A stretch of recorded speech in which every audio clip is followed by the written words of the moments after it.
नमस्कार दोस्तों, जातक कथा इस चैनल में आप सभी का स्वागत है। तो आइए शुरू करते हैं आज की कहानी। आज की कहानी का शीर्षक है संत भैंसा और नटखट बंदर। हिमवंत के वन में कभी एक जंगली भैंसा रहता था, कीचड़ से सना, काला और बदबूदार। किंतु वह एक शीलवान भैंसा था। उसी वन में एक नटखट बंदर भी रहा करता था। शरारत करने में उसे बहुत आनंद आता था, मगर उससे भी अधिक आनंद उसे दूसरों को चिढ़ाने और परेशान करने में आता था।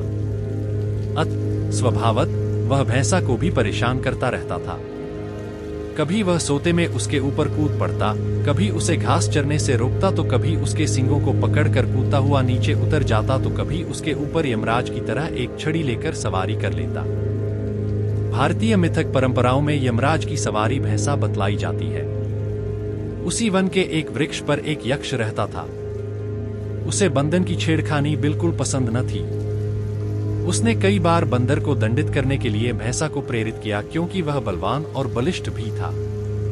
किंतु भैंसा ऐसा मानता था कि किसी भी प्राणी को चोट पहुंचाना शीलत्व नहीं है और दूसरों को चोट पहुंचाना सच्चे सुख का अवरोधक भी है। वह यह भी मानता था कि कोई भी प्राणी अपने कर्मों से मुक्त नहीं हो सकता। कर्मों का फल तो सदा मिलता ही है। बंदर भी अपने बुरे कर्मों का फल एक दिन अवश्य पाएगा। और एक दिन ऐसा ही हुआ, जबकि वह भैंसा घास चरता हुआ दूर किसी दूसरे वन में चला गया। संयोगवश उसी दिन एक दूसरा भैंसा पहले भैंसा के स्थान पर आकर चरने लगा। तभी उछलता कूदता बंदर भी उधर आ पहुंचा।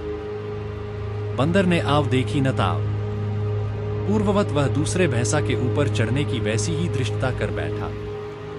किंतु दूसरे भैंसा ने बंदर की शरारत को सहन नहीं किया और उसी तत्काल जमीन पर पटक कर उसकी छाती में सींग घुसेड़ दिए और पैरों से उसे रौंद डाला। क्षण मात्र में ही बंदर के प्राण पखेरु उड़ गए। याद रहे, हमारे अच्छे विचार ही हमारी सबसे बड़ी ताकत है।